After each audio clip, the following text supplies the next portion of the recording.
성도 여러분 다 평안하셨습니까? 매일매일 주님을 고대하면서 예수님의 재림을 기다리면서 준비하는 나날 되시기를 간절히 바랍니다.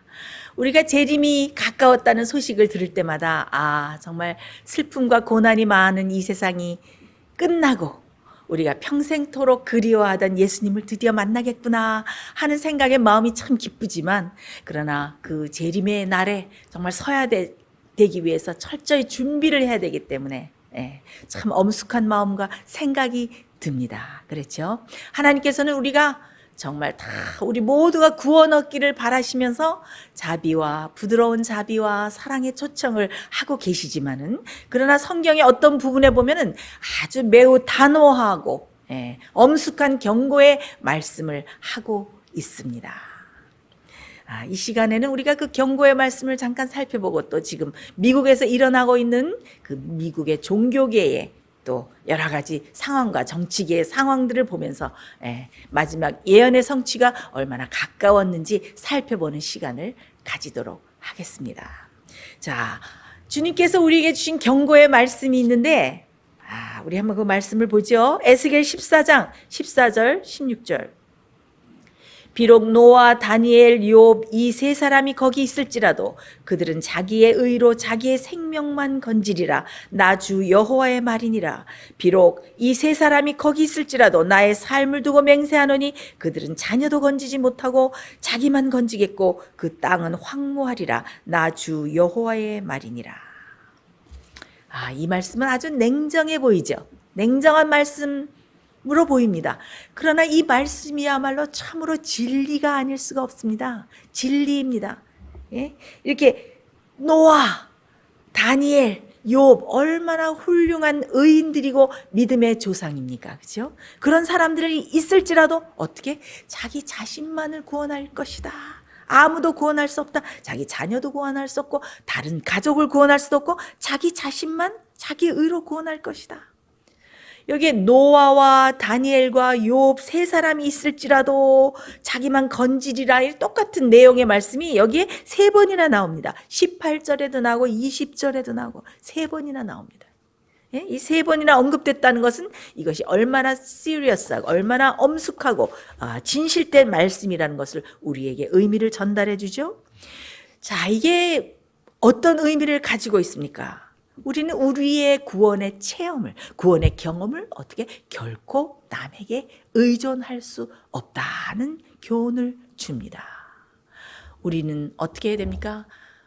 우리가 개인적으로 예수님을 만나야 돼요. 남이 해줄 수가 없습니다. 너희가 나를 찾고 찾으면 만나리라. 우리가 애타게 예수님을 찾고 주님을 만나고 주님께 기도하고 대화하고 또 주님의 음성을 직접 들으면서 응답을 받고, 그리고 매일 하나님의 선하심을 맛보아서 알고, 그 다음에 하나님의 말씀으로 진리로 변화되고 성령의 그 뭐라 그럴까요? 충만한 체험을 하고, 이런 모든 것들은 개인의 경험이지 결코 이것은 남이 대신 해줄 수가 없는 영적인 경험입니다. 그렇기 때문에 어떻게 해요? 그 세 사람이 있을지라도 자기만 구원하리라.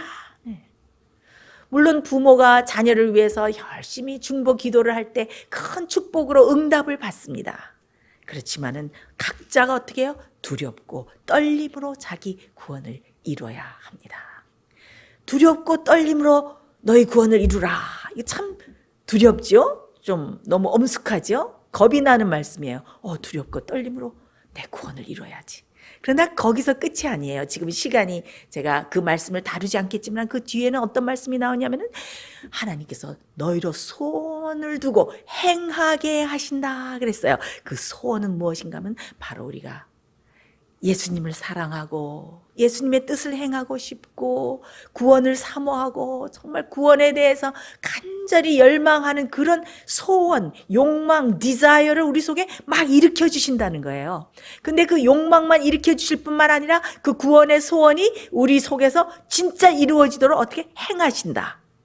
그 의미가 뭔가 하면 에너자이즈, 그 원 뜻을 보면 에너지를 주시고 역동하시고 원동력이 되셔서 성령의 힘을 불어넣어 주셔서 우리 속에서 그 소원이, 구원에 대한 소원이 진짜 우리 속에서 구원으로 완성되도록 무엇 하신다?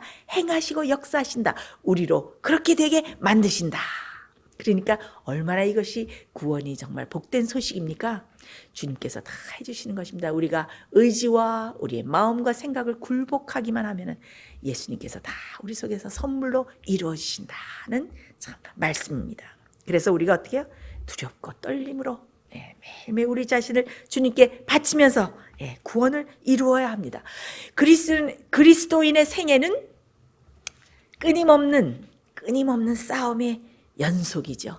끊임없는 전진의 생애입니다. 인류가 싸워온 싸움 중에 가장 큰 싸움이 무엇입니까? 그것은 바로 자아와의 싸움이라고 영감의 글은 말하고 있습니다. 자아와의 싸움. 어디서 그 싸움이 일어납니까? 어디서 일어납니까? 우리의 마음, 여기서 일어납니다. 거듭나지 않은 육체의 본성과 정욕과 사단이 주는 모든 시험으로 일어나는 모든 그런 좋지 않은 감정들과 죄악적인 것들이 어떻게 막 우리를 대항해서 싸울 때 우리의 모든 것을 주님께 굴복하고 주님의 능력을 빌어서 어떻게 그 모든 악한 일을 대항하고 그 악한 자를 대적하고 우리가 살아야 되는 것입니다. 우리는 우리의 힘으로 죄악적인 모든 습관과 욕망을 이길 수가 없기 때문에 어떻게 됩니까? 날마다 모멘 바이 모멘 매 순간마다 시시때때로 예수님을 열심히 붙잡고 꼭 붙잡고 간구하고 성령님을 붙잡고 이렇게 영적인 믿음의 싸움을 싸우며 앞으로 가야 되는 것입니다. 그래서 각자의 싸움은 각자의 몫입니다. 그래서 이 말씀은 노아와 다니엘과 욥이 있을지라도 이렇게 훌륭한 세 사람이 있을지라도 어떻게 자기 자신만 구원한다라고 이렇게 기록되어 있는 것입니다. 그렇다면 성경에 이렇게 수많은 믿음의 조상들이 있는데 왜 노아와 다니엘과 욥 이렇게 세 사람의 이름이 거론되었을까요? 아브라함도 있고 요셉도 있고 모세도 있고 훌륭한 의인들이 많은데 왜 이렇게 하필이면 세 사람의 이름이 여기에 기록되어 있을까요?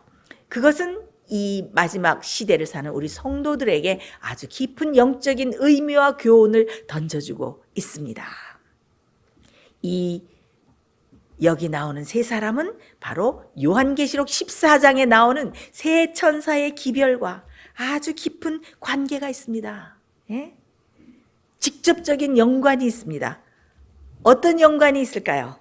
자, 우리 함께 흥미로운 공부를 함께 해볼까요? 첫째, 노아는 어떤 기별을 전했습니까? 첫째 천사의 기별은 노아와 연관이 있습니다. 첫째 천사의 기별이 무엇입니까?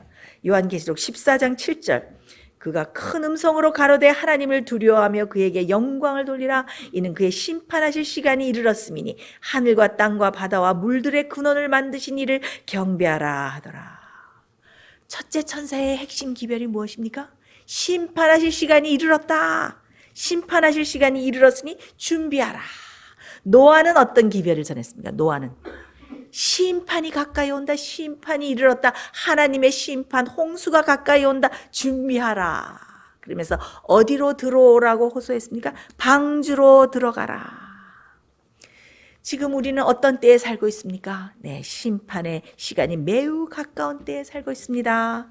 그러면 우리들은 어디로 들어가야 됩니까? 우리들은 바로 지성소로 들어가야 합니다. 우리가 들어가야 할 곳은 지성소입니다.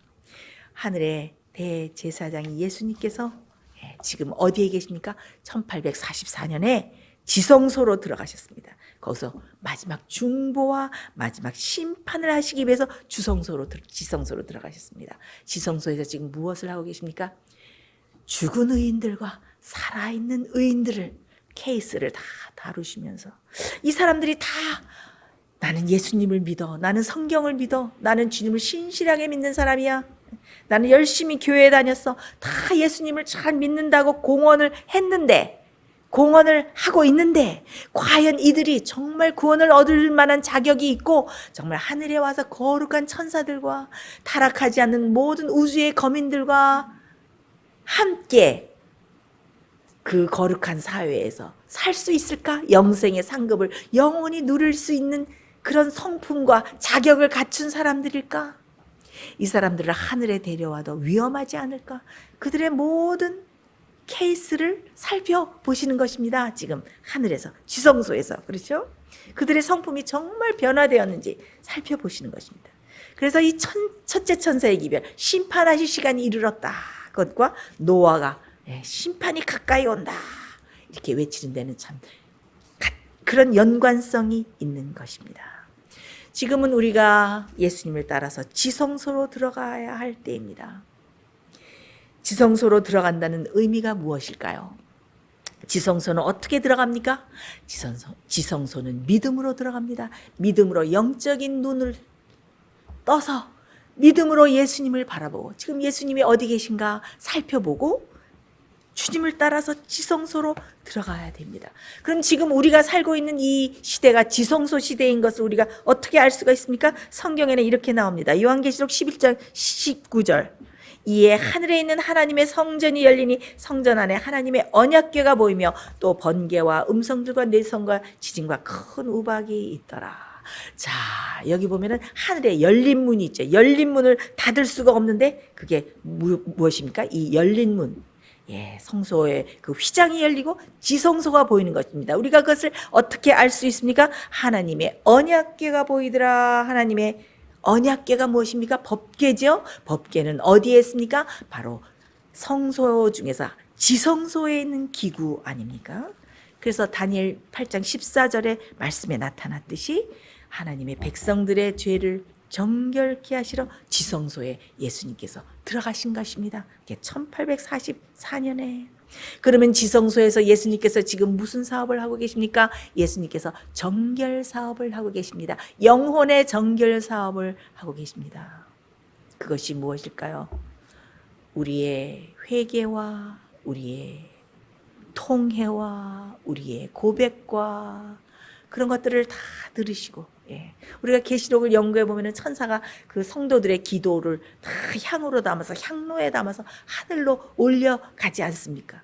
지금 우리는 어떻게 됩니까? 이 세상에 정말 정신이 팔려서 살 때가 아닙니다. 지성소에 계신 예수님을 바라보고 죄를 다 고백하고 회개하고 통회하고 애타는 심정으로 주님 앞에 나가서 용서받기를 위해서 우리가 간절히 간구해야 될 것입니다. 그러면 예수님께서 어떻게 하십니까? 우리의 죄를 용서하시고 우리를 위해서 중보하시고 그다음에 그뿐만 아니라 어떻게 해요? 은혜를 주시고 보혈의 능력을 주셔서 어떻게 해요? 죄를 승리하게 하시고 우리 속에서 죄를 없애시는, 죄를 이기게 하시는 그런 정결 사업을 하고 계시는 것입니다. 우리가 구약 성소 제도에서 보면은 어떻게 대속죄일은 어떻습니까? 1년에 딱 한 번 지성소가 열리고 대속죄일 때 그때의 모든 백성의 죄가 다 깨끗이 용서함을 받지 않았습니까? 그래서 지금은 바로 영적인 대속죄일에 우리가 살고 있습니다. 그래서 우리가 그 사도행전에 보면은 베드로가 그 백성들에게 성령을 받고 나가서 뭐라고 외치냐면은 너희가 회개하고 돌이켜서 죄 없이 함을 받으라. 그럼 유쾌하게 하는 날이 올 것이다. 거기에 그 죄 없이 함을 받는다는 것이 무엇인지 아십니까? Blot it out. 우리의 죄가 다 도말되는 경험이에요. 우리의 죄가 다 도말돼. 우리가 용서받을 뿐만 아니라 우리가 똑같은 죄를 또 지는 그런 똑같은 그런 생활을 반복하는 것이 아니라 정말 장성한 분량으로 이르러서 어떤 환난이 와도 어떤 생명의 위협이 와도 주님을 사랑하고 주님을 위해서 생명을 다 내놓을 정도로 충성할 수 있는 그런 장성한 믿음의 분량의 그런 성품을 준비하고 우리의 죄를 다 도말받는 그런 경험을 해야지 마지막 백성들이 늦은 비 성령을 받을 수 있는 것입니다. 그것이 바로 지성소의 경험이에요. 지성소의 경험. 예수님을 따라서 지성소에 들어가서 모든 죄를 정결하게 하심을 받고 죄를 승리하는 경험, 그 다음 무엇입니까? 죄를 도말받는 경험까지 해야 되는 것입니다. 그것이 노아의 기별과 참 연관이 있기 때문에 심판의 기별을 전했던 노아의 이름이 언급된 것입니다. 자, 노아 다음에 거론되는 이름이 무엇입니까? 다니엘이죠. 다니엘. 노아와 다니엘과 욥이 있을지라도 다니엘은 두 번째로 거론된 다니엘은 둘째 천사의 기별과 연관이 있습니다. 자, 둘째 천사의 기별이 무엇입니까? 우리 말씀 읽어볼까요? 요한계시록 14장 8절 또 다른 천사 곧 둘째가 그 뒤를 따라 말하되 무너졌도다 무너졌도다 큰 성 바벨론이여 모든 나라에게 그의 음행으로 말미암아 진노의 포도주를 먹이던 자로다. 자, 다니엘은 어디에 살았습니까? 다니엘은 어디에 살았습니까? 네, 다니엘은 바벨론으로 잡혀가서 바벨론에서 살았습니다. 바벨론도 아주 바벨론 심장부 바로 중간에 바벨론의 그 왕궁에서 살았습니다. 네, 그렇죠? 네. 바벨론의 교육을 받고 바벨론 가운데서 살았지만은 다니엘은 어떤 사람이었습니까? 네, 제가 나중에 또 말씀드리겠지만 탈바벨론을 한 사람입니다. 결코 바벨론에 속하지 않은 사람이었습니다. 그래서 그 바벨론과 연관이 있는 다니엘의 이름이 거기에 기록된 것입니다. 그러면 둘째 천사의 기별의 핵심은 무엇입니까? 이 성경의 역사에서 바벨론은 실제적이든 다니엘이 살았던 진짜 바벨론 나라이든 고대 바벨론 나라이든 아니면 요한계시록에 기록된 17장에 기록된 영적인 바벨론이든 다 하나님을 대적하고 진리를 대적하고 하나님의 백성들을 핍박하는 하나님의 원수로 등장을 합니다. 그렇죠? 근데 우리가 요한계시록 17장을 자세히 연구해 보면 거기에 음녀가 나오죠. 그 음녀의 그 모든 그 큰 성 바벨론이라 거기에 그 바벨론의 정체가 나오는데 그 바벨론의 모든 특성과 캐릭터들을 다 조합해서 연구해 보면은 이 영적인 바벨론은 무엇으로 우리가 해석을 할 수 있습니까? 그것은 바로 교황권의 시스템, 하나님을 대적하는 교황권의 시스템으로 해석될 수가 있습니다. 둘째 천사의 기별은 무엇입니까? 무너졌도다 무너졌도다 큰 성 바벨론이요. 바벨론이 무너졌다고 여기 외치고 있죠. 바벨론이 왜 무너졌습니까? 바벨론이 무너진 이유가 요한계시록 18장 2절로 5절에 나옵니다. 힘찬 음성으로 외쳐 이르되 무너졌도다 무너졌도다 큰 성 바벨론이요 귀신의 처소와 각종 더러운 영이 모이는 곳과 각종 더럽고 가증한 새들이 모이는 곳이 되었도다. 그 음행의 진노의 포도주로 말미암아 만국이 무너졌으며 또 땅의 왕들이 그와 더불어 음행하였으며 땅의 상인들도 그 사치의 세력으로 치부하였도다 하더라. 또 내가 들으니 하늘로부터 다른 음성이 나서 이르되 내 백성아 거기서 나와 그의 죄에 참여하지 말고 그가 받을 재앙들을 받지 말라. 그의 죄는 하늘에 사무쳤으며 하나님은 그의 불의한 일을 기억하신지라. 여기는 무슨 말씀이 나옵니까? 바벨론이 무너진 이유에 대해서 나옵니다. 이것은 바로 마지막 때에 늦은비 성령을 받은 백성들이 바벨론에 남아있는 그 하나님의 마지막 자녀들을 불러내면서 바벨론이 무너졌다. 바벨론이 받을 재앙과 심판을 받지 말고 빨리 나오라. 라고 그 큰 소리 외침을 하는 그런 모습인데 정말 하나님께서는 정말 눈물과 자비의 호소로서 바벨론에서 나오라. 바벨론이 무너졌다라고 지금 호소하고 계시는 것입니다. 바벨론이 무너진 이유가 무엇입니까? 첫 번째로 바벨론은 종교적으로 타락을 했습니다. 그래서 어떤 처소가 되었습니까? 귀신의 영과 각종 더러운 영들의 처소가 되었다.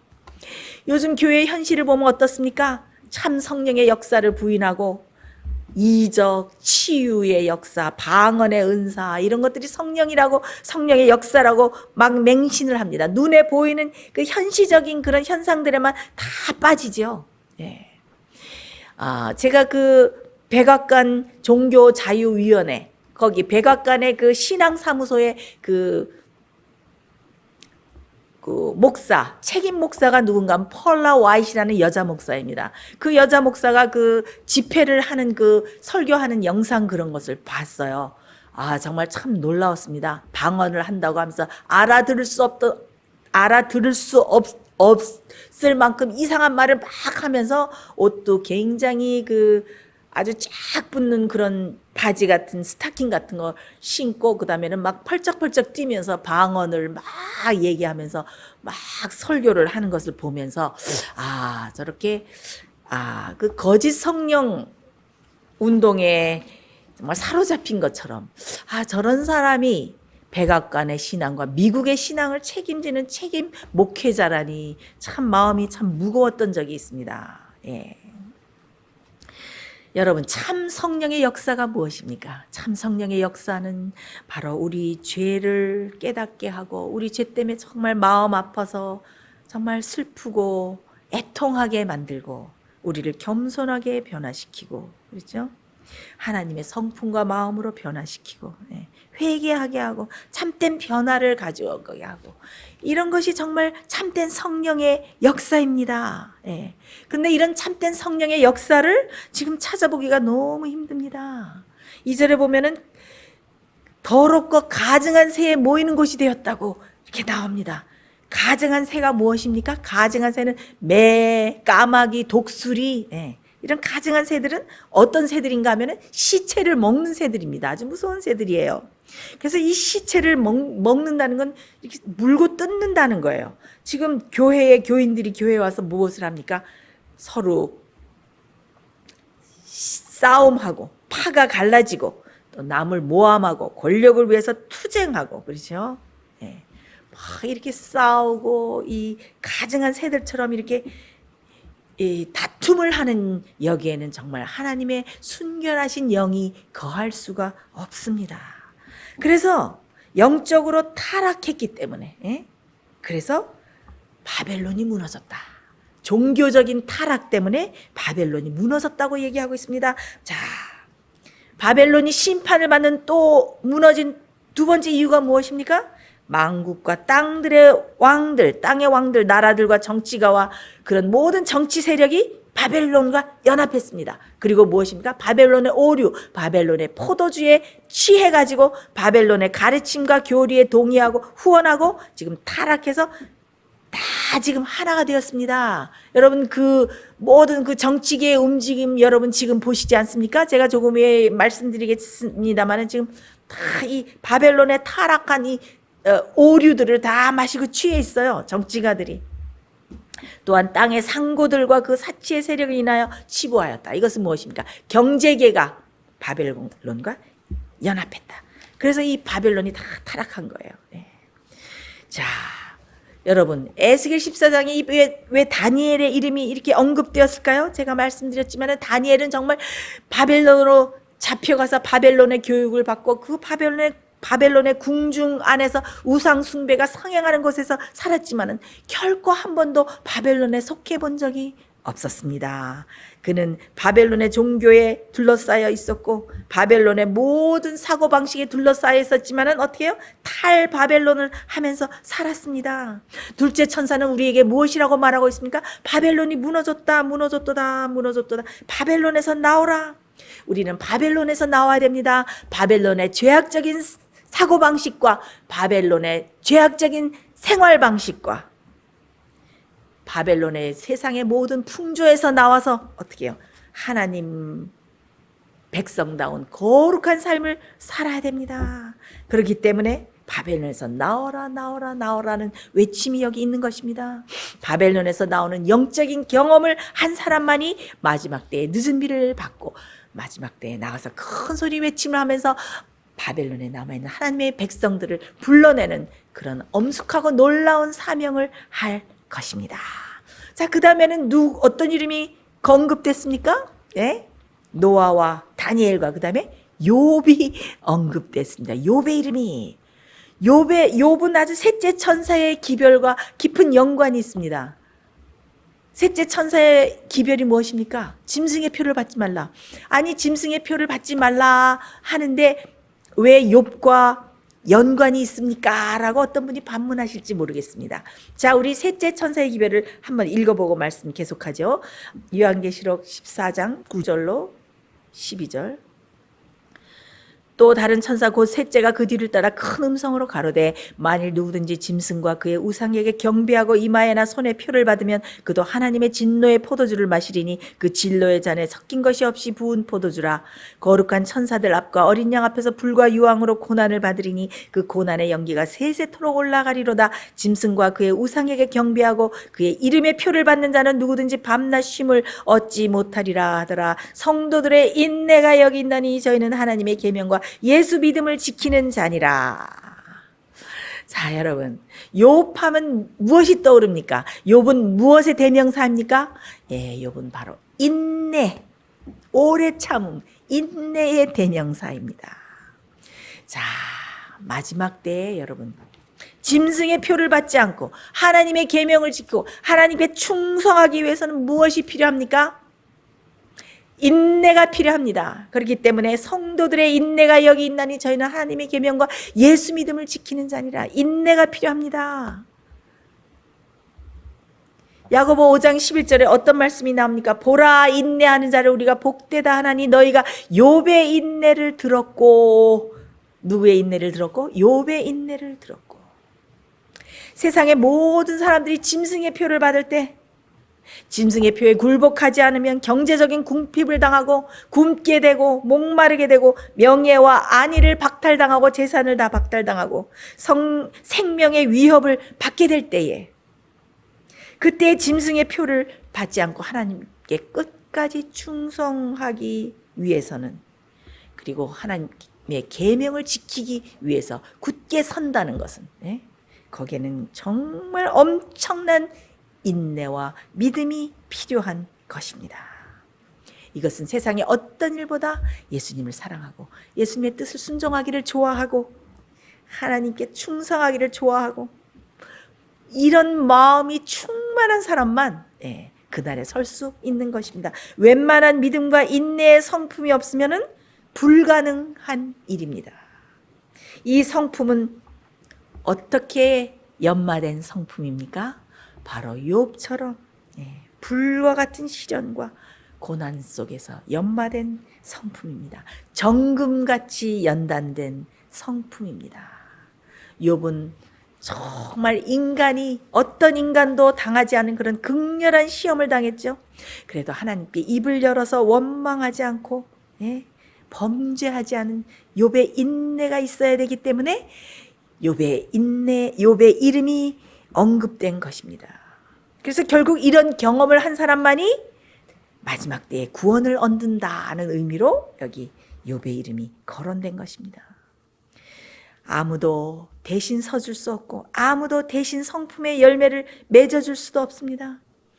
우리가 너무 아프고 힘들고 견디기 힘들지만은 예수님께서 주시는 그 연단의 과정을 우리가 다 견딜 때에 그런 성품을 가질 수 있게 되는 것입니다. 이 믿음과 인내의 성품은 언제 길러집니까? 여러분, 믿음을 발휘할 만한 그런 상황을 맞닥뜨리지 않으면 믿음을 기를 수가 없어요. 편안하게 살았는데 우리가 믿음이 있는지 인내가 있는지 어떻게 합니까? 그러나 시련이 닥치고 어려움이 닥칠 때 정말 어떻습니까? 우리가 어려움과 시련과 시험을 당할 때 막 죽을 것 같지 않습니까? 마음이 막 타고 막 숨이 막혀오고 죽을 것 같고 정말 막 쓰러질 것만 같고 못 견딜 것만 같고 정말 그렇게 힘든 그런 시련과 시험과 고난과 참 이 경제적인 고난이 참 힘든 것 같아요. 제가 이 생애비 선교 사업을 하면서 이 경제적인 그런 시련 속에 많이 닥칠 때가 많은데 그럴 때마다 제가 참 주님께 간구하면서 어려운 시련들을 견디고 있습니다. 참 우리가 건강에 시련이 오고 경제적인 시련이 오고 또 여러 가지 무서운 사고를 당하는 시련이 오고 가정에 어려운 일들이 오고 이런 막 시련이 닥칠 때에 우리가 정말 주님을 끝까지 붙잡고 놓지 않고 쓰러지지 않기 위해서 주님을 붙잡으면서 우리의 믿음과 인내와 연단된 성품의 열매들이 나타나는 것입니다. 여러분, 우리의 믿음의 열매와 우리의 인내의 성품이 곧 증명될 날이 곧 가까이 다가오고 있습니다. 우리의 믿음을 시험할 날이 곧 다가오고 있습니다. 자, 요즘 미국 정치계와 종교계에 일어나는 일들은 점점 더 마지막 예언의 성취와 또 결말을 재촉하고 있습니다. 지금 미국이 정말 첫 번째 짐승, 교황권을 위해서 짐승의 우상을 세우고 짐승의 표를 시행하기 위해서 구체적으로 활동하는 그런 정황들이 포착되고 있는데 특별히 그 일은 지난번에도 제가 말씀드렸지만 정치와 종교가 연합되는 일들을 통해서 진행되고 있습니다. 그 바벨론이 왜 무너졌습니까? 종교가 정치와 연합해서 타락해서 무너졌다고 나오지 않습니까? 자, 지난 5월 17일에 건국 250주년을 맞이해서 미국을 하나님께 재헌신한다, 리데디케이트 한다 하면서 큰 집회가 열렸어요. 제가 그 영상을 봤는데 그 영상이 7시간이 넘어요. 얼마나 긴지. 거기에 보니까 뭐 온갖 유명한 음악하는 사람, 뭐 밴드 뭐 다 나오는데 거기에 유명한 종교 지도자들이 다 나오고 그다음에 유명한 정치가들이 다 나와서 설교를 하고 연설을 했습니다. 목사님들이 다 나와서 연설을 했는데 그중에서 그 마이크 존슨 있죠? 미국의 하원 의장이 나와서 연설을 했습니다. 근데 연설을 하는 중에 이런 발언을 했습니다. 이제는 교회와 기독교 단체와 그런 목사들이 다 정치 마당에 들어와라. 공공마당의 정치 영역에 들어와서 교회가 영향력을 확대하고 역할을 확대하라고 주장을 했습니다. 자, 우리 기사를 볼까요? Mike Johnson used the rededication prayer rally to mobilize pastors for the midterm. 마이크 존슨 재헌신 기도 집회를 이용해 중간 선거를 위한 목회자 동원. 그들은 이렇게 말합니다. 그들은 정치가예요. 가난한 사람들을 돕고 이런저런 사역을 하는 목회자들과 교회들을 위해 사용할 수 있는 자금이 있습니다. 라고. 여러분, 우리는 엄청난 돈이 그냥 남아 있습니다. 우리는 그런 프로그램들을 이제 여러분이 운영하기를 원합니다. 그것은 권력과 힘의 위치를 교회의 손에 쥐어주는 것입니다. 정치계들은 여러분이 그런 위치를 차지하기를 원한다고 말하고 있습니다. 자, 이것이 기사에 난 것인데 마이크 존슨이 그렇게 연설하는 중에 그렇게 말을 했어요. 자, 미국의 하원 의원장이면 어떤 사람입니까? 미국의 정치계의 대표라고 할 수 있지 않습니까? 근데 지금 뭐라고 말합니까? 공공연하게 공식적으로 이제는 교회가 정치에 들어와라. 너희가 들어와. 목회자들 너네 다 들어와서 사업을 추진하고 정책을 추진하라. 자금은 얼마든지 주겠다 이 말입니다. 예? 그러면서 권력과 힘을 어디에다가 쥐어주겠다? 교회에다가 쥐어주겠다. 자, 이런 연설과 이런 내용의 발언은 예전에 결코 없었습니다. 미국에서 이런 말을 하면 예전에 이 헌법 정신에 어긋난다고 큰 비판을 받았을 텐데 이제는 어떻게 됐습니까? 정치계 대표가 공공연하게 대통령을 비롯해서 교회를 정치 안으로 들여놓고 종교와 정치가 완전히 연합을 하는 모습을 이렇게 보여주고 있는 것입니다. 여러분, 종교와 정치가 연합할 때 어떤 일이 일어나는 것입니까? 바로 짐승의 우상이 세워지고 짐승의 표가 내리는 것입니다. 그들이 추진하는 종교와 그들이 밀고 있는 신조, 그것을 강요하는 일이 일어나는 것입니다. 근데 그 종교 지도자들 중에 어떤 종교가 들어있습니까? 어떤 종교가 들어있을까요? 네, 바로 캐톨릭이 들어있습니다. 그냥 포함된 것이 아니라 캐톨릭이 들어가서 그들의 종교와 그들의 교리를 정책 가운데 형성하고 심고 있는 자리에 들어가 있습니다. 자, 우리 뉴스 좀 보겠습니다. Bishop Barron speaks on U.S. religious route ahead Nation's 250 anniversary. 베런 주교, 미국 건국 250주년을 맞아 미국 종교적 뿌리에 대해 발언하다. 기사를 읽습니다. 베런 주교는 그들은 정책을 수립하는 과정에 한 카톨릭 주교를 참여시켜 목소리를 내도록 초청하고 있다.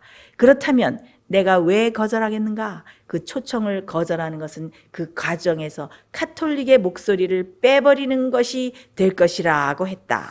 그는 나는 정책을 집행하는 사람이 아니지만 정책이 형성되는 과정에 대해 제안을 하며 공공정책을 형성하는 데 도움을 주고 있다라고 했다. 자, 이 캐톨릭 주교가, 이 베런 캐톨릭 주교가 어떤 위치를 차지하고 있는지 아십니까? 백악관 자유종교위원회의 의장이고 고문을 맡고 있습니다. 그 사람이 뭐라고 하고 있습니까? 지금 나는 캐톨릭의 목소리와 캐톨릭의 교리를 집어넣고 미국 정책에 집어넣고 형성하고 있다라고 공공연하게 이게 말을 하는 것입니다. 예, 지금 그렇게 되고 있어요. 자, 다음에 아주 의미심장한 기사가 있습니다. Leo shows he's the planet's pope by taking on AI. 레오 교황, AI 문제를 다루며 자신이 지구의 교황임을 입증.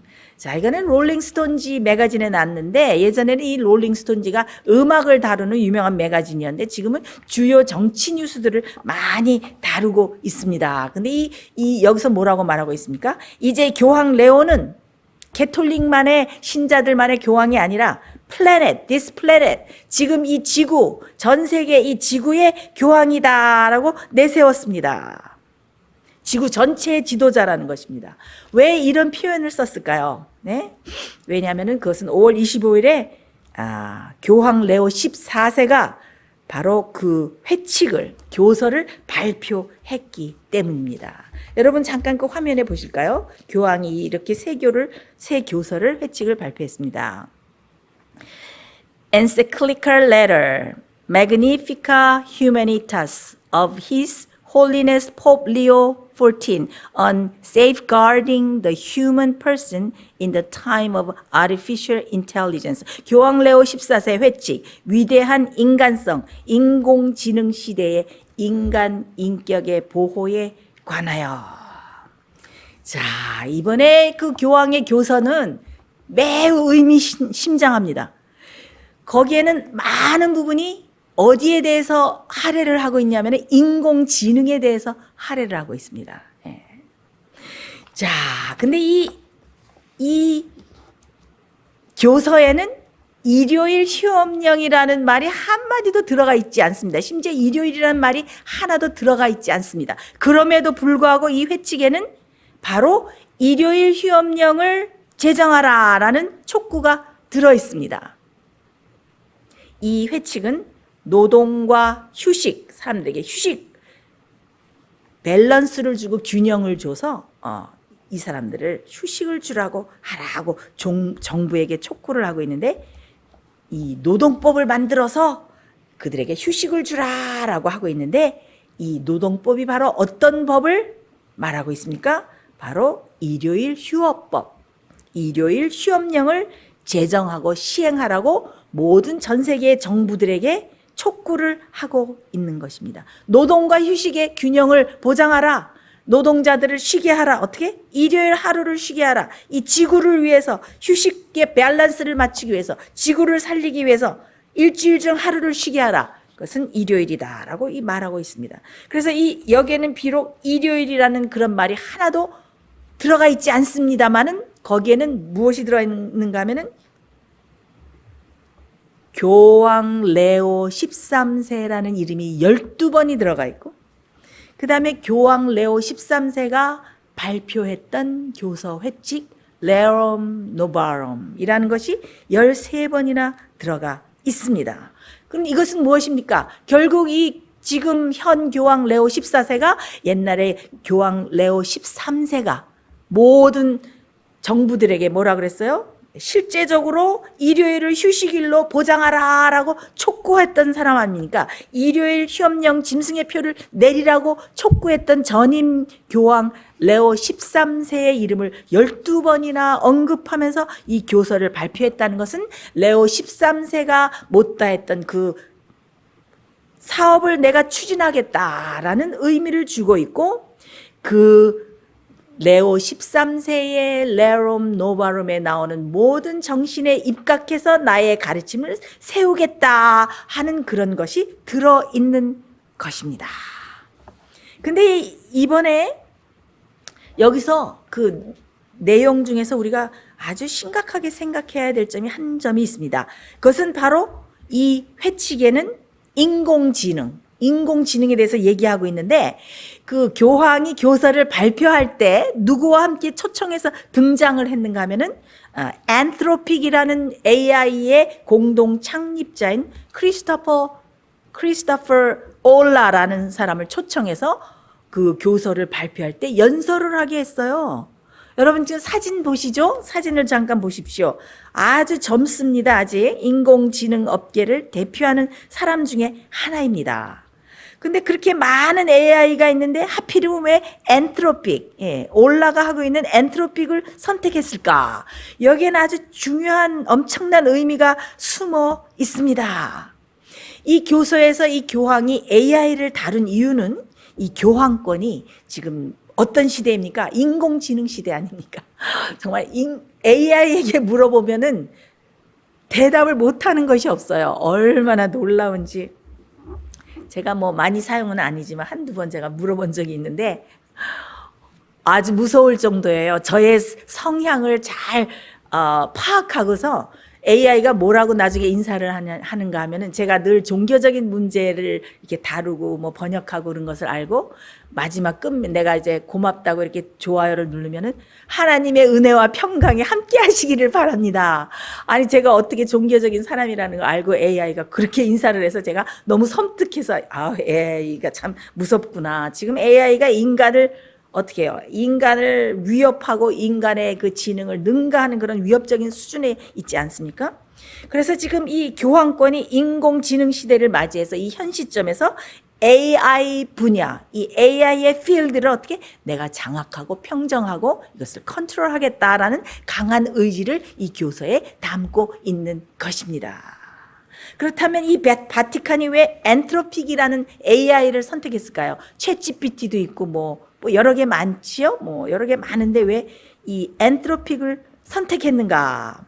요즘 인공지능들이 너무나 무서워지고 막 위협이 되고 있는데 이 위협을 잘 잠재울 뿐만 아니라 이 AI를 잘 컨트롤하기 위해서 엔트로픽이라는 그런 AI를 선택했는데 이 엔트로픽의 특징이 뭔가 하면 엔트로픽의 이 AI의 특징은 AI 안정성, AI safety, 이 AI는 안전하다라는 것을 내세우는 회사입니다. 근데 이 AI는 어떻게 해요? 통제가 가능해요. 그리고 윤리적인 원칙을 집어넣어서 그런 윤리적인 기준을 딱 넣어놓으면 거기에 의해서 AI가 작동을 하게 돼 있어요. 그래서 거기는 뭐가 나와 있냐면 헌법적 AI, 헌법적 AI라는 것이 있어요. 그게 뭔가 하면은 이제 사람들이 막 질문을 하면 가장 이렇게 어려운 질문들을 하면 위험한 답들을 막 AI가 할 수도 있습니다. 그렇죠? 그러면 그것이 혹시 또 위험할까 해서 일일이 다 수동 작업을 하고 수정을 해야 되는 일이 있는데 이 AI는 엔트로픽이라는 이 교황이 택한 이 AI는 거기에는 원칙이 들어있고 그들이 소위 말하는 헌법이 들어있고 규칙이 들어있고 윤리 기준이 들어있고 도덕 기준이 들어있어요. 그래서 이 헌법을 거기다 넣어놓고 AI 시스템을 운영하는 것입니다. 그래서 이게 무슨 뜻이, 이게 쉽게 말하면은 AI에게 어떤 사상이나 윤리 표준 기준을 딱 넣어놔요. 그럼 사람들이 이제 막 질문할 거 아닙니까? 예를 들어서 왜 우리가 일요일을 휴식해야 합니까? 하면 어떻게 됩니까? 거기에 그대로 넣어놓은 대로 교황권이 그것을 넣으려고 지금 엔트로픽이라는 AI를 택한 것 아닙니까? 그래서 그들의 사상과 그들의 신조에 따라서 답이 나오도록 이것을 다 AI를 조정해 놓는 것입니다. 그래서 사람들이 왜 일요일을 휴식의 날로 지켜야 됩니까? 많은 사람들이 물어보면 어떻게 그 AI가 대답할까요? 그들이 넣어놓은 윤리와 원칙과 가치 기준에 따라서 AI가 답을 주게 되는 것입니다. 그러면 사람들이 그 인공지능의 말을 다 따를 것이고 그 다음에 그들이 넣어주는 그 AI가 넣어주는 개념을 받아들일 것이고 신조를 받아들일 것이고 관념을 받아들일 것이고 그래서 AI를 통해서 어떻게 되는 것입니까? 전 세계 국민들을 어떻게 하는 것입니까? 세뇌하는 것이죠. 그들을 교육시키는 것이죠. 그들의 신조를 주입시키는 것이죠. 여론을 형성하는 것이죠. 그래서 교황권의 의도와 딱 맞아떨어진 것이 엔트로픽이라는 AI입니다. 그래서 이 AI를 택한 것입니다. 그래서 거기에는 교황권이 AI의 윤리 기준과 원칙을 자신들의 신조와 관념으로 만들고 자신들의 방향으로 세상을 지배하려는 그런 의도가 들어있다는 것을 우리는 영적인 눈을 뜨고 잘 바라봐야 할 것입니다. 네. 지금 교황이 이런 회칙을 발표하니까 너무나 이것이 바이럴, 아주 큰 영향력을 미치고 있고 인기예요. 막 젊은이들이 다 SNS에 나는 교황이 너무 좋아. 나는 캐톨릭 신자도 아닌데 교황이 너무 좋다 하는 이 밈을 막 올리고 있습니다. 자, 우리 볼까요? Why Pope Leo XIV's first encyclical on AI went viral? 왜 교황 레오 14세의 첫 AI 회칙이 폭발적인 화제를 모았는가? 교황 레오 14세가 인공지능에 대한 강력한 규제를 촉구하는 포괄적인 선언문을 발표한 직후 특히 젊은 세대 사이에서 열광적인 반응이 나타나고 있다. 또 다른 기사 봅니다. Love My Walk Pope. Why Pope Leo First encyclical went viral and how it speaks to his papal approach. 우리의 깨어있는 교황이 좋다. 교황 레오의 첫 회칙이 폭발적인 반응을 얻은 이유와 그것이 보여주는 그의 교황 리더십. 또 다른 기사입니다. 마지막 기사입니다. The Pope's AI warning lands in Washington. 교황의 AI 경고 워싱턴에 영향을 미치다. 이번 교황의 교서가 워싱턴 정가에 영향을 미치고 있다.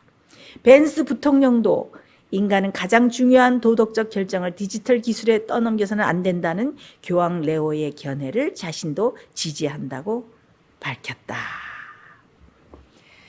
자, 교황이 어떻게 해요? 지금 AI 시대에 AI까지 다 평정하고 장악하고 그들의 신조와 교리와 사상을 다 집어넣어서 온 세계를 지배하려고 하는 이런 시대에 들어섰는데 어떻게 해요? 정치와 종교와 모든 것이 이 바벨론과 지금 연합해서 바벨론이 다 무너지고 있어요. 이 세상에 이제 곧 하나님의 심판이 내리고 하나님의 재앙이 내릴 것입니다.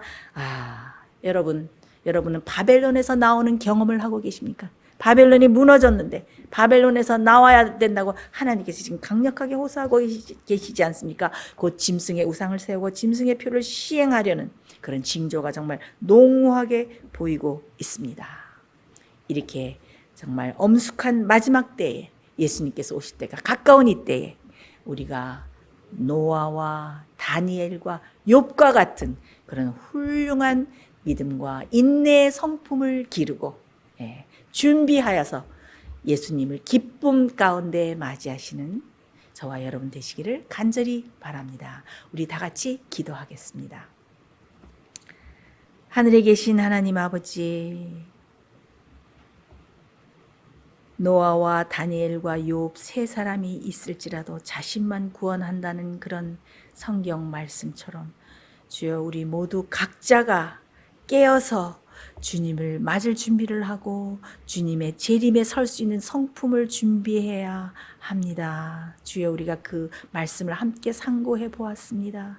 주여 우리 각 개인이 정말 예수님과 깊은 교제를 나누고 산 경험 속에서 정말 각자 성숙하고 영적으로 깊은 체험과 경험을 하는 우리 모든 성도님들 될 수 있도록 주님께서 축복하여 주시고 이제 곧 바벨론의 심판이 이르를 때 우리가 바벨론에서 나오는 경험을 함으로 구원을 얻는 거룩한 성도들 될 수 있도록 우리를 축복하여 주시옵기를 예수님 이름으로 간절히 기도합니다.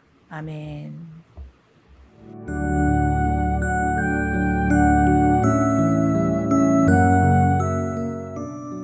예수님의 재림이 가까워오고 있습니다. 지금은 영원한 하늘을 위해 준비해야 될 때입니다. 머지않아 우리의 재물은 아무 쓸모없는 것이 되고 말 것입니다. 하나님께 은혜를 받으셨다면 받으신 축복을 생애의 빛 복음 사업을 위해서 나누지 않으시렵니까? 헌신하시는 성도님들의 손길에 하나님께서 후히 갚아주실 것입니다. 후원해 주시는 모든 성도님들께 감사드립니다.